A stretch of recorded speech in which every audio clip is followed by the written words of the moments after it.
오늘 우리가 함께 살펴볼 주제는 성령의 열매입니다. 지난주는 성령의 충만함에 대해서 같이 묵상하고 배웠지요.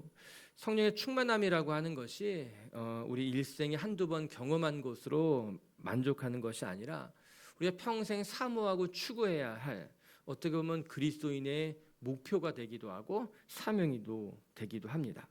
이에 바울은 에베소 성도들에게 강력하게 명령했습니다. 성령의 충만함을 받아라, 이렇게 말한 것 아니겠어요? 이는 한 번 추구하는 것으로 끝나는 것이 아니라 성령의 충만함을 지속적으로 반복적으로 사모하고 노력해야 된다는 말씀을 보여주는 거예요. 여러분, 이렇게 성령 충만한 사람들은 자기의 힘과 자기의 지혜로 살아가지 않습니다. 성령의 인도하심을 받고 성령과 함께 동행하는 삶을 살게 되죠. 매 순간마다 성령의 음성을 듣고 또 그 성령의 음성에 순종하면서 믿음의 경주, 평생 동안 주님과 함께 믿음의 경주를 달려가게 되는 것 아니겠습니까? 자칫 어떤 사람들은 이 성령의 충만함을 오해해서 신앙이 좋은 것은 부럽지만 성령 충만한 것은 좀 부담스럽다고 말하는 사람들이 있습니다. 성령 충만함을 좀 부담스럽다, 과하다, 그런 말을 하는 것만 같아요. 그러나 그것은 정말 잘못된 생각이에요. 성령 충만한 사람들은요, 말과 행동이 잘 다듬어진 모습을 갖고 있습니다. 그래서 성령 충만한 사람들은 아름답고 귀한 삶을 살아가죠. 그래서 성령 충만한 사람들과 함께하는 것은 우리에게 큰 복이 되기도 합니다. 지난주 우리가 말씀에서 살펴본 것처럼 성령 충만한 사람은 자기 삶의 자리를 예배의 자리로 바꿀 수 있는 능력이 있습니다. 언제나 하나님 앞에 감사함으로 살아가게 되죠. 나를 높이기보다는 상대방을 높이는 것으로 말미암아 피차 서로 섬기며 복종하며 살아가는 사람들을 가리켜서 성령 충만한 삶이라고 말하는 것 아니겠어요? 전 우리 미체교회 식구들이 이 성령의 충만함을 사모하시고 여러분의 삶의 자리에서 매일매일 충만하게 살아갈 수 있게 되기를 주님의 이름으로 축복합니다. 어디를 가든지 누구를 만나든지 무엇을 하든지 성령의 힘으로 감당하는 사람들은 우리의 삶이 행복하게 될 줄로 믿습니다. 그리고 이제 오늘 살펴볼 주제는 성령의 열매예요. 성령 충만한 사람들에게 나타나는 것이 성령의 열매입니다. 성령 충만한 사람들에게 나타나는 일종의 특징 현상이라고 말할 수 있을 거예요. 지금까지 우리가 첫째 주에는 성령의 세례를 배웠고 그 다음에는 성령의 충만함을 묵상했고 오늘은 성령의 열매를 배우고 있잖아요. 이 세 개가 다 순차적으로 연결되어져 있습니다. 우리가 예수님을 믿어 주라 고백하게 되면은 성령을 선물로 받습니다. 이것을 성령의 세례라고 말합니다. 성령이 우리 가운데 거하시게 되면은 비로소 우리는 성령 충만한 삶을 살아갈 수 있게 되는 거예요. 그리고 성령 충만한 사람들에게 자연스럽게 나타나는 것이 그의 인격, 성품, 그의 삶 속에 성령의 열매가 드러나게 되는 것 아니겠습니까? 우리가 예수님을 구주로 섬길 때 순차적으로 나타나는 모습들인 거죠. 성령의 세례를 받고 성령의 충만함을 얻게 되고 그래서 우리의 삶의 자리 가운데 성령의 열매가 맺혀지게 되는 것, 성령이 우리를 도우시는 거예요. 성령이 우리의 삶을 복주시는 것 아니겠습니까? 우리 미체교회 식구들이 성령을 받고 성령 충만하게 살아가고 그래서 매일매일 성령의 열매를 맺게 될 줄로 저는 믿습니다. 오늘 23절이 이렇게 말해주고 있어요. 23절 한번 읽어볼게요. 시작. 온유와 절제니 이 같은 것을 금지할 법이 없느니라. 성령의 열매 9가지를 설명하고 난 다음에 성령의 열매를 금지할 것이 없다고 말하는 것 아니겠어요? 새 번역 성경 읽어보게 되면요, 이런 것을 막을 수가 없습니다, 이렇게 번역하고 있어요. 즉 성령 충만한 사람들에게 나타나는 이 성령의 열매는 자연스러운 것이라는 거예요. 그 어떤 것도 이 성령의 열매가 자라나는 것을 막을 수 없다, 이렇게 이야기하고 있는 것 아니겠어요? 이 하나님 안에 살아가는 사람들에게 나타나는 특징이고 능력이고 어떤 것도 이 성령 열매를 막을 수가 없습니다, 선포하는 바울의 고백이죠. 전 우리 비치교회 식구들에게도 성령의 열매가 풍성하게 나타날 줄로 믿습니다. 여러분의 삶의 자리에서 또 관계들 속에서 또 우리가 살아가는 어떤 삶의 사건들 속에서 우리는 이 성령의 열매를 맺고 그 성령의 열매를 통해서 주님의 영광을 드러내는 하나님의 자녀들이 될 것이에요. 이제 오늘 이 성령의 열매에 대해서 같이 살펴보게 될 텐데, 사랑으로부터 시작하는 사랑과 희락과 화평과 오래 참음과 자비와 양성과 충성과 온유와 절제 9가지의 성령의 열매를 우리 오늘 다 하나씩 묵상하기에는 이제 시간이 부족해서 다음에 기회가 되면 하나씩 깊이 묵상해 보고 오늘은 이 성령의 9가지 열매를 좀 한 발짝 떨어져서 조망해 보는 시간을 좀 가지려고 합니다. 이 성령의 열매라는 것이 무엇이고 이 성령의 열매가 우리의 삶에 어떻게 열매 맺어가는가를 좀 한 걸음 뒤에서 바라보게 되면은 또 그 나름의 은혜가 있어요. 또 우리에게 주는 메시지가 있게 되거든요. 우리 같이 한번 살펴보면서 하나님이 주시는 음성을 좀 듣는 시간 되었으면 좋겠습니다. 우리 첫 번째 말씀을 통해 배우는 것은 우리가 성령 열매를 맺기를 원한다면 우리가 성령님 따라가게 되면은 성령님의 열매가 나타난다는 거예요. 우리 16절 말씀 한번 같이 읽어볼게요. 16절 시작. 내가 이르노니 너희는 성령을 따라 행하라. 그리하면 육체의 욕심을 이루지 아니하리라. 성령을 따라 행하라 이렇게 말씀하셨습니다. 그러면 육체의 욕심을 이루지 않고 성령의 열매를 맺게 된다는 말씀이에요. 어떻게 보면은 지당한 말씀처럼 들릴 것입니다. 콩 심은 데 콩이 나고 팥 심은 데 팥 나는 건 아니겠어요? 우리가 성령을 따라 행하게 되면은 성령의 열매가 맺혀지는 것은 어떻게 보면 당연한 말씀처럼 들립니다. 그런데 그럼에도 불구하고 적지 않은 사람들이 성령의 열매를 맺기보다는 육신의 일을 행할 때가 많습니다. 안타깝게도 이것이 이상과 현실의 차이라고 이야기할 수 있을 것만 같아요. 우리의 마음속에 성령의 열매를 맺기는 원하는데 자꾸만 내 안에 욕심이 있고 소욕이 있어 그것이 드러난다는 거죠. 그래서 오늘 성경은 먼저 이렇게 이야기하고 있습니다. 성령을 따라 행하라. 그리하면 육체의 욕심을 이루지 않게 된다고 하는 거예요. 원래대로 보자면 성령을 따라 행하면 성령의 열매를 맺게 될 것이다. 한 번에 말하지 않고 그보다 먼저 성령을 따라 행하면 육체의 소욕을 이루지 않게 된다는 것을 먼저 말하고 있다는 것이 중요한 것 같아요. 돌아보게 되면은 우리들이 다 죄의 본성이 있기 때문에 이 죄의 본성 따라 살아가면서 죄가 드러나는 것 아니겠어요? 여러분 죄의 열매가 무엇입니까? 19절을 읽어보게 되면은 육체의 일은 분명하니 이렇게 이야기합니다. 음행과 더러운 것과 우상 숭배와 분쟁과 시기와 다툼과 주술과 이런 것들이 육신의 열매라고 분명히 먼저 말하고 있습니다. 우리의 삶의 자리에서 쉽게 발견되는 것 아니겠어요?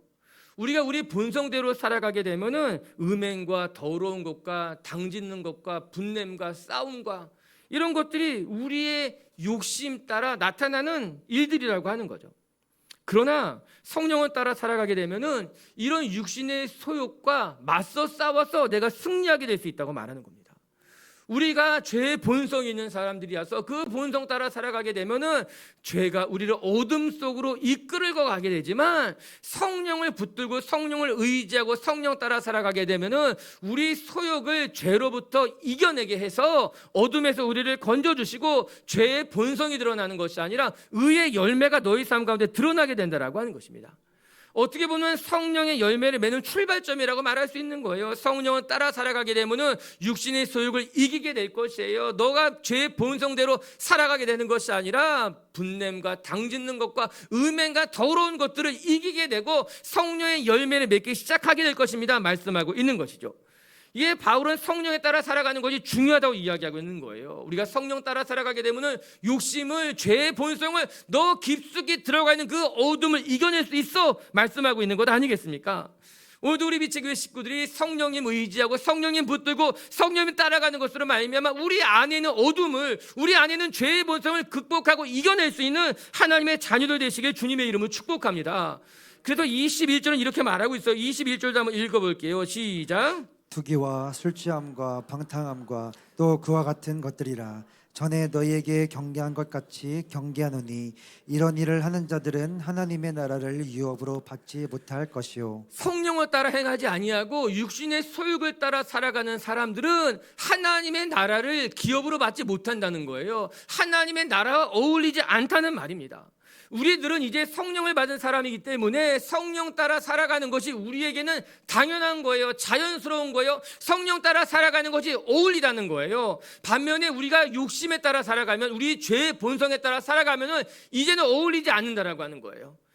성령에 따라 살아가야지 죄의 욕심에 따라서 본성에 따라 살아가는 것은 이제 어울리지 않아요. 그런 삶이 당신과 맞지 않아요. 이 이야기하고 있는 거예요. 간혹 가다가 정말 어울리지 않는 옷을 입고 다니는 사람들 보면은 이야기해 주고 싶어요. 그거 어울리지 않아요. 그 당신하고 어울리지 않아요. 지금 있는 게 아니에요.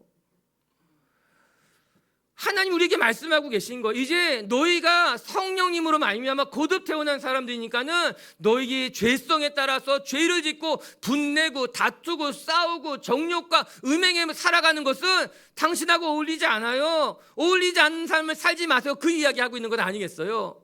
여러분, 어울리지 않아요. 여러분들과 죄 짓는 것은 어울리지 않아요. 여러분들이 싸우고 다투고 당 짓는 것은 여러분들과 어울리지 않아요. 할렐루야. 성령 따라 살아가는 것이 어울린 사람들인 거예요. 따라해보세요. 나는 어울리지 않아. 이제 우리는 죄의 모습과 어울리지 않습니다. 굳이 그런 모습 속에 살아갈 것이 하나도 없어요. 어떻게 살아가면 되는가? 성령님의 인도하심 따라 살아가는 것이 하나님의 나라에 어울리는 성도의 모습이라고 말씀하고 있는 것입니다. 할렐루야. 그러면 성령님의 인도하심 따라 살아가는 것이 무엇일까? 성령님 따라 살아가는 것이 무엇일까? 오늘 본문은 성령을 따라 행해라 이렇게 이야기하고 있는데, 이 말씀을 새번역 성경을 통해서 읽어보게 되면은 성령께서 인도하여 주시는 대로 이렇게 번역하고 있어요. 즉 성령을 따라 행하는 삶이라고 하는 것은 성령님께서 우리를 인도하시는 대로 성령님을 따라가는 삶이라고 하는 거예요. 바람이 부는 대로 그 바람을 거스르지 않고 바람 부는 대로 흘러가서 살아가는 삶이라고 하는 것 아니겠습니까? 여러분, 성령이라는 단어가 푸뉴마예요. 그게 호흡, 바람이라는 뜻이에요. 원래 뜻은. 즉 하나님이 우리에게 성령을 불어넣으시면 바람이 불어오게 되면 그 성령님의 인도하심에 따라서 하나님이 길을 막으시면 멈춰서는 것이고, 하나님이 다른 길을 여시면 그것으로 나아가는 것이고, 하나님이 기다리라고 말씀하시면 오래 참는 것이고, 하나님이 달려가라고 말씀하시면 그 달려가는 것이 하나님의 인도하심 따라 살아가는 삶이 성령 따라 행하는 것이고, 그것이 하나님의 백성답게 살아가는 모습이라고 하는 거예요. 성령님 앞에 버티지 말라는 거예요. 내 고집, 내 생각, 내 욕심에 따라서 자꾸 성령님이 우리를 인도하시는데 버티고 안간힘 쓰며 살아가는 사람들이 있다라고 하는 거죠. 여러분, 성령님 따라 살아가는 삶은 분명합니다. 내 힘대로, 내 고집대로 버티고 살아가는 것이 아니라 순종하며 살아가는 거예요. 말씀하시면 아멘이라고 화답하고 거기에 우리의 삶을 맡기게 되면 하나님이 인도하시는 거예요. 어제 성지 답사팀이 모여서 성경 공부를 했는데 바울의 1차 전도 여행을 같이 공부했어요. 바울의 1차 전도 여행은 성령님이 시작하셔서 성령님이 세우신 사람들이 바울과 바나바였습니다. 우리가 2차 전도 여행은 성령님이 나타나셔서 바울을 마게도냐로 부르신 그 사건 보면서 2차 선교 여행이 성령님의 인도하심이었구나 생각하지만, 사실은 1차 전도 여행 때부터 성령님이 그들을 부르셨어요. 우리 사도행전 13장 2절 말씀 한번 같이 읽어볼게요. 시작.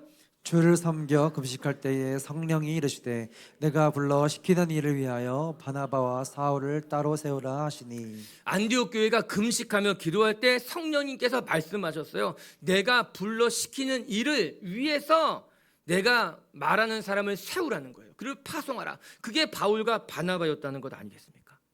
그리고 안디옥 교회는 성령님의 음성을 듣고 조금도 주저하지 않고 바울과 바나바를 선교지로 파송하게 된 것 아니겠습니까?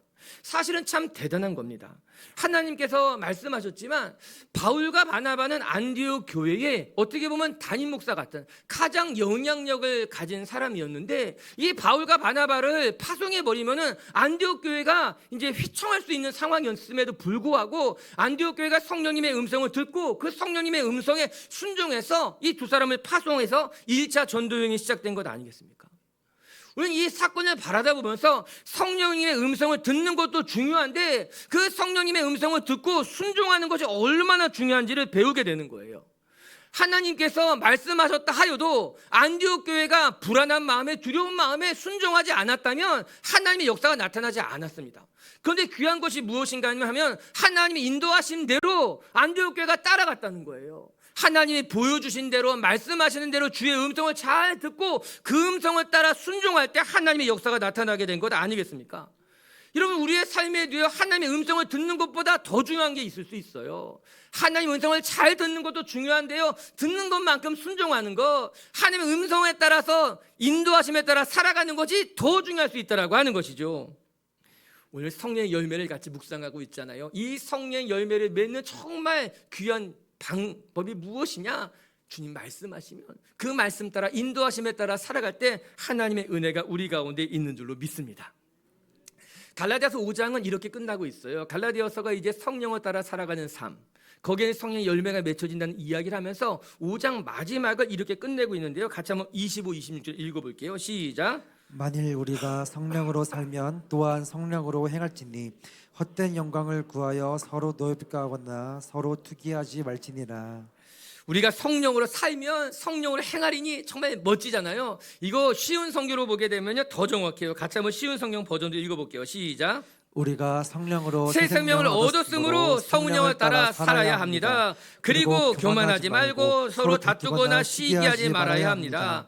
멋진 말씀 아니에요? 우리가 성령으로 말미암아 새 사람이 되었으니까는 성령님 따라갑시다. 그리고 교만하지도 말고 다투지도 말고 싸우지도 말고 하나님의 은혜 속에 함께 성령님 앞에 순종하자고 말씀하고 있는 것 아니겠어요?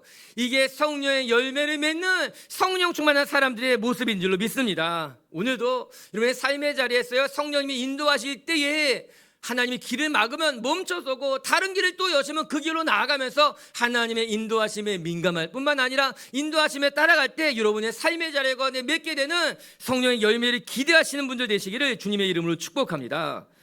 두 번째, 그럼 이 성령의 열매가 무엇일까? 어떻게 열매 맺히게 될까? 여러분, 성령의 열매는 하나님의 성품이고, 성령의 열매를 맺는다고 하는 것은 하나님의 성품이 우리 안에 열매 맺어지게 되는 것이에요.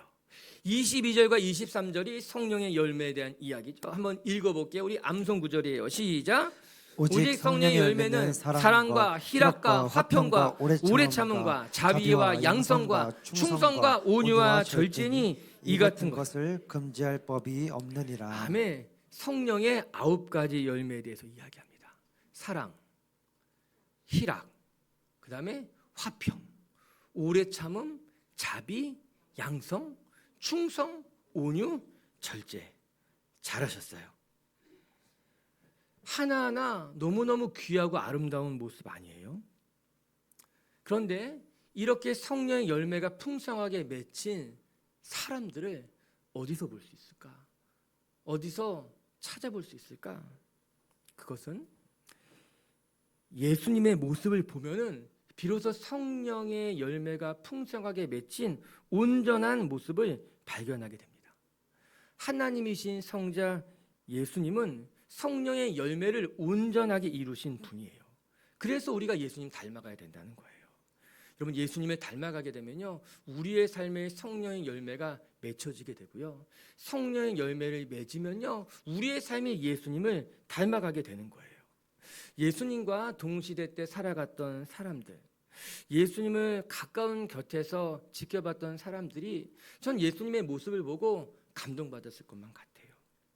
물론 일군의 무리들은 예수님을 보고 예수님의 능력에 심취되어서 어떤 기적과 이사를 바라고 쫓은 이들도 있었지만, 그러나 예수님을 오랫동안 지켜보았던 여인들과 또 제자들은 예수님의 모습에 감동됐을 것입니다.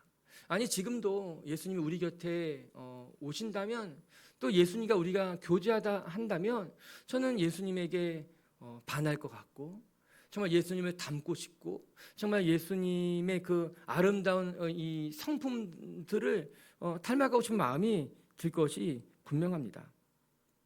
이는 이 성령의 열매를 맺는다는 것이 하나님의 성품이, 예수님에게 나타나는 그 하나님의 성품을 우리가 열매 맺고 닮아가게 된다는 것과 같이 생각해 볼 수 있을 거예요.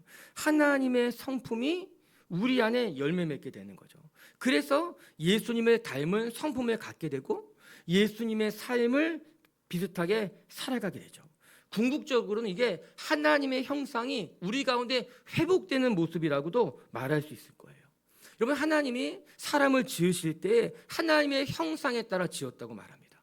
그리고 나서 사람을 다 흙으로 짓고 난 이후에 그 코에 하나님의 생기를 불어넣었다, 이렇게 말씀하시잖아요. 여러분, 생기라는 것이 호흡이에요. 이게 영이죠. 바람이라고 말하기도 하죠. 하나님께서 사람을 흙으로 다 지으시고 하나님의 형상대로 다 지으시고 난 다음에 그 코에 생기를 불어넣으시는 것으로 말미암아 하나님의 형상을 완성해 가셨다라고 하는 것입니다. 이 우리 안에는 하나님의 형상이 있는데 우리가 타락한 것으로 말미암아 하나님의 형상을 잃어버리게 된 거예요. 그러나 예수 그리스도를 통해서 우리가 예수 그리스도를 믿으면 성령이 우리 가운데 거하시게 되고 성령이 우리를 도우시는 것으로 말미암아 잃어버렸던 하나님의 성품이, 형상이 회복되는 것 아니겠습니까? 이게 성령 충만한 사람들, 그래서 성령의 열매를 맺게 된 사람들에게 나타나는 하나님의 형상이 회복되는 모습이에요. 9가지의 성령의 열매가 하나님의 아름다운 모습으로서 우리 안에 드러나게 된다라고 하는 것입니다. 전 우리 빛의 교회 식구들에게도 죄의 모습, 여러분 안에는 쓴뿌리가 드러나는 것이 아니라 성령의 열매를 맺어가면서 여러분 안에 하나님의 형상이 다시 회복되어져 가고 성령의 열매를 통해 여러분의 삶도 더 풍성해질 수 있기를 주님의 이름으로 축복합니다. 여러분, 이렇게 하나님의 형상이 회복되게 되면은 비로소 우리는 균형 잡힌 신앙인이 될 수 있습니다. 균형 잡힌 신앙인. 성령의 열매에 대해서 많은 학자들이 이야기하고 있습니다. 또 우리 성령의 열매에 대해서 여러 번 설교도 들었을 것입니다. 저도 성령의 열매에 대해서 여러 차례 이야기했어요. 여러 학자들, 여러 목사님들 이야기가 있지만 저는 존 스토트 목사님의 이야기가 가장 인상에 남았어요. 존 스토트 목사님은 성령의 9가지 열매를 3개의 세션으로 나눠서 설명해 주고 있습니다. 첫 번째 3개, 처음부터 3가지, 사랑과 희락과 화평, 이 3가지는 하나님과의 관계 속에서 맺어지는 것이고, 4번째에서부터 6번째까지는 우리 이웃들과 맺어가는 열매이고, 그리고 7번째에서부터 9번째까지는 우리가 우리 자신과의 관계 속에서 맺어지는 열매라고 하는 거예요. 즉, 처음 3개 열매가 사랑과 희락과 화평이었잖아요. 이 3개의 열매는 하나님 안에서 하나님이 우리에게 부어주시는 것이죠. 하나님의 관계 속에서 열매 맺는 것입니다. 그것은 사랑도 희락도 화평도 세상에서 얻는 것이 아니라 하나님이 주시는 것이죠. 세상에서 주는 사랑과 희락과 화평은 영원할 수가 없습니다. 우리가 이 3가지를 세상에서 얻으려고 하다가 상처를 받기도 하고 그릇된 길로 가기도 하는 거예요. 우리가 세상의 사랑과 세상의 기쁨과 세상의 평안을 얻으려고 하다가 사람들한테 상처를 받기도 하고 그릇된 기쁨을 추구하기도 하게 된다는 거죠. 그래서 사랑과 희락과 화평은 온전히 하나님 안에 드러나는 것이고 하나님이 우리에게 주시는 열매라고 하는 거예요. 그리고 나서 4번째, 5번째, 6번째는 이웃과의 관계 속에서 맺어지게 된다. 4번째가 오래 참음, 자비와 양선이잖아요. 이것은 우리 이웃들과 함께 맺어가는 열매라고 하는 거죠. 우리 이웃에 대해서 오래 참고 우리 이웃들에게 대해서 자비와 양선을 베풀어야 된다라고 하는 것입니다. 여러분, 우리가 오래 참음이라는 것이 내 자신에 대해서 오래 참는 것이 아니겠죠. 내게 상처를 주고 나에게 힘들게 했던 그 사람들에 대해서 오래 참을 때 오래 참음의 열매가 맺어지게 되는 것입니다. 자비라고 하는 것도 내 자신에 대해서 자비를 베풀게 되면 그건 자기 연민이 됩니다. 그러나 이 자비를 우리 이웃들에게 베풀게 될 때 비로소 자비라고 하는 것의 온전한 열매가 맺혀지게 되죠. 양선이 선함이잖아요. 선함도 내게 선한 것이 아니라 우리 이웃들과의 관계 속에서 선함이 드러나게 되는 것이죠. 이웃들과의 관계 속에서 맺어가는 열매예요. 그리고 7번째, 8번째, 9번째는 내 자신과 맺는 관계 속에서 열매 맺어지게 되는 건 충성과 온유와 절제라고 하는 거예요. 충성이라고 하는 것이 피스토스인데 이것은 믿음, 신뢰, 이런 뜻을 가지고 있죠. 내 자신에게 충성한다는 말이 아니라 내가 신실한 믿음직스러운 사람이 된다는 말을 하는 거예요. 그것이 충성의 열매의 본래의 모습이라고 하는 것입니다. 이 충성이라는 것이 남에게 충성한다는 말을 하는 것이 아니에요. 내게 얼마나 신실한 삶을 사느냐. 여러분, 충성이 다른 사람에게 충성하고 내게 신실함이 없을 때 그 충성은 오래가지 못합니다. 그 충성은 이중인격이 되는 거예요. 그 충성은 충성이라고 말하지 않고 아부라고 말할 수 있게 되는 거예요. 그러나 충성이 피스토스가 신실함이 믿음직스러운 것이 내 안에 열매 맺게 됐을 때 비로소 이 사람은 다른 사람들 속에서도 신실한 충성스러운 삶을 살아가게 되는 거죠.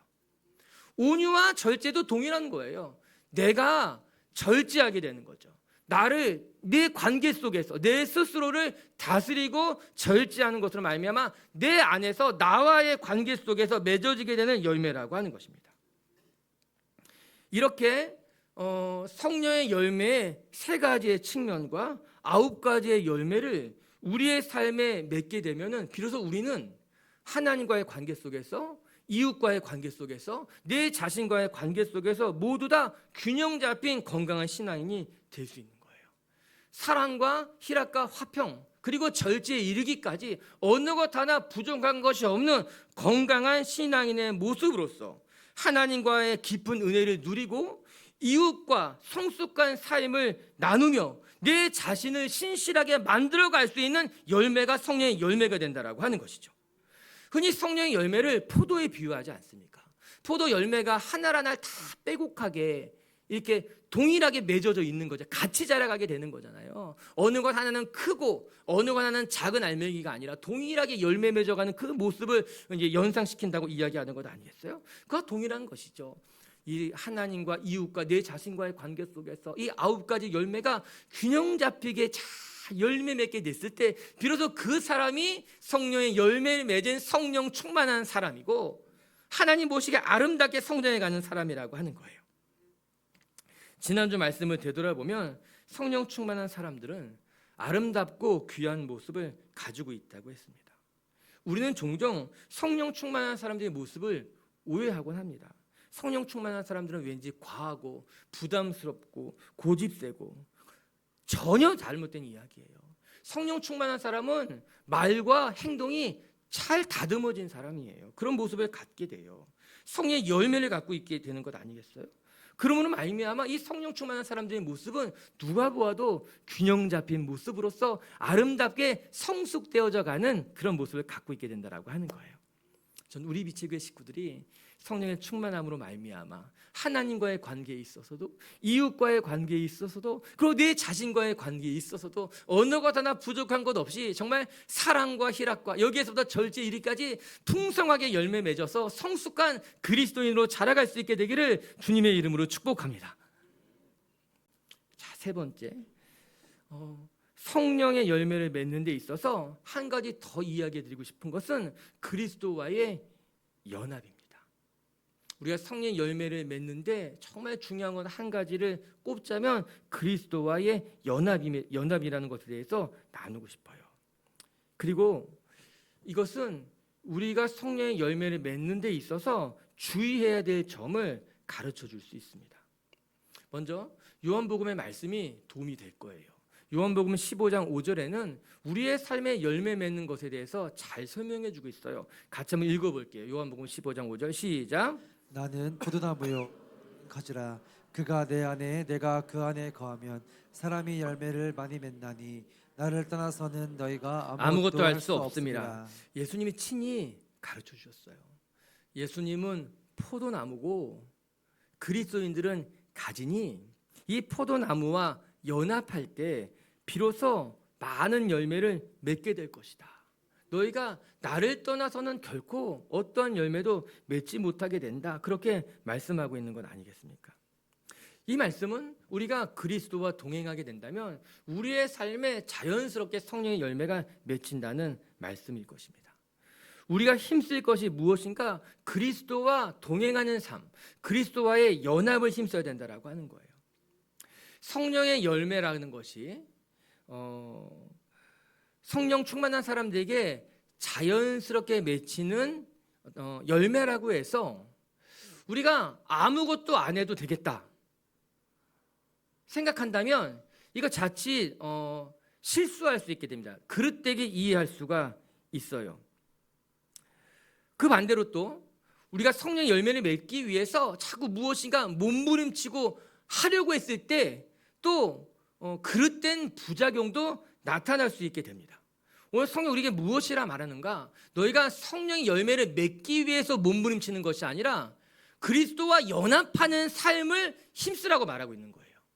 너희가 그리스도와 연합하는 삶, 그리스도와 동행하는 삶을 살게 되면은 너희의 삶에 성령의 열매가 드러나게 되고 열매 맺게 되고 자라나게 된다고 말씀하고 있는 건 아니겠습니까? 그렇기 때문에 우리는 아무것도 안 해도 성령의 열매가 맺혀지는 것이 아니라 우리가 힘쓸 것이 있다는 거예요. 그 힘쓸 것은 사랑을 열매를 맺기 위해서 막 누군가를 막 사랑하려고 하고 내가 오래 참기 위해서 막 어금니를 막 깨물고 이런 것이 아니라 그 열매를 맺기 위해서 몸부림치는 것이 아니라 열매를 맺으려고 하는 것이 아니라 그리스도와 동행하는 삶을 힘써. 그리스도 안에 거하려고 해. 그리스도와 연합하는 것을 힘쓰는 것이 진정 우리가 해야 될 일이라고 하는 것입니다. 건강한 나무에 열매가 맺히는 것은 당연한 일이죠. 그 반대로 나무에 열매가 맺히고 있지 않다면 우리는 그 나무가 병든 것은 아닌지 진지하게 돌아봐야 될 것입니다. 우리가 그리스도 안에 있으면 우리의 삶은 자연스럽게 성령의 열매가 맺혀지고 성숙되어져 갑니다. 그러나 내 삶에 성령의 열매가 없다면 우리는 돌아보는 거죠. 혹시 내 안에 죄의 본성이 분열과 다툼과 당짓는 것과 음행과 이런 것들이 내 안에 오히려 날 자리 잡고 있지는 않은가 돌아봐야 된다라고 하는 것이에요. 저는 오늘도 우리 비치교회 식구들이 성령의 열매를 맺기 위해서 노력하는 것이 아니라 그보다 앞서 성령님과 동행하는 삶, 그리스도와 연합하는 삶을 사모하고 그리스도와 동행하는 하루하루가 되시기를 주님의 이름으로 축복합니다. 그리고 두 번째 또 한 가지 주의해야 될 것은 이 성령의 열매가 맺혀지게 되는데 사람마다 시기가 다르다라고 하는 거예요. 우리가 성령님과 함께 동행하게 되면은 우리의 삶의 성령의 열매가 다 맺혀지게 됩니다. 그런데 사람마다 시기가 다릅니다. 제철 과일이라고 하잖아요. 물론 요즘은 다 이제 하우스에서 이제 키워서 제철 과일이 사라진 것 같지만 그래도 봄에 먹는 과일이 있고 여름에 먹는 과일이 있고 또 가을에 먹는 과일이 있는 것 아니겠어요? 철마다 열매 맺는 것이 다르더라고 하는 거예요. 심지어 어떤 경우에는 올해는 열매 맺지 않고 내년에 맺는 경우도 있다는 거예요. 제가 올해는 열매가 안 맺었어? 물어보니까는 목사님 올해는 아직 열매가 안 맺어져요. 내년이 되면은 열매 맺을 거예요. 그렇게 이야기하더라고요. 그것도 제가 배운 거죠. 그럼 모든 나무들이 열매를 맺는데 열매 맺는 시기가 다 다르다는 거예요. 우리도 동일합니다. 우리가 다 같이 예수님을 잘 믿고 성령 안에 거한다 하여도 어떤 사람들은 성령의 열매를 금방금방 맺는 사람도 있지만 또 어떤 사람들은 오랜 시간이 기다려야지만 비로소 성령의 열매가 맺혀지는 분들도 계시다는 거예요. 사람마다 조금씩 시기가 다 다르기 때문에 성령의 열매를 맺는 데 있어서 조급해할 것도 없고 교만해할 것도 없다라고 하는 것입니다. 지금은 아직은 내가 성령의 열매를 맺지 못한 것 같다 하여도 기다리면 때가 되면 그 누구보다도 풍성하게 사랑과 희락과 화평과 오래 참음과 자비와 양성과 충성과 온유와 절제의 열매가 여러분들의 인격, 여러분들의 삶에 맺게 될 줄로 저는 믿습니다. 그렇게 급하지 않게 저 이 가을에 우리 비치교회 식구들이 천천히 연결어가고 열매 맺어가는 하나님의 자녀들이 되시기를 주님의 이름으로 축복합니다. 말씀을 정리합시다. 우리는 성령의 세례에 대해서 같이 배웠고 성령의 세례를 받은 사람들은 성령의 충만함을 누리게 될 것이다. 그리고 오늘 이제 성령의 열매에 대해서 같이 공부한 것 아니겠어요? 여러분 성령 충만하면 성령의 열매를 맺게 됩니다. 성령님이 우리를 돕기 때문에 성령님이 우리 안에 일하시기 때문에 성령의 열매가 맺어지게 될 거예요. 우리 미치교회 식구들이 삶의 자리에서 또 여러분들이 만난 모든 관계들 속에서 그리고 하나님께서 맡겨주신 그 사명의 일터에서 성령의 열매를 맺어가는 그런 한 주간이 되시고 그런 가을이 되시기를 주의 이름으로 축복합니다. 첫 번째, 어떻게 성령 열매를 맺을 수 있습니까? 성령님 따라 행하면 성령 열매 맺는다는 거예요. 성령님의 인도하심에 따라 살아가라는 거예요. 주님이 막으시면 멈추면 돼요. 다른 길을 열으시면 그 길로 가면 돼요. 내가 고집 부리지 말고 내 힘 쓰지 말고 성령님 따라 순종하면 거기에 성령의 열매가 맺게 될 것입니다. 그리고 두 번째, 성령의 열매라는 것은 하나님의 성품이 우리 안에 열매 맺게 되는 거예요.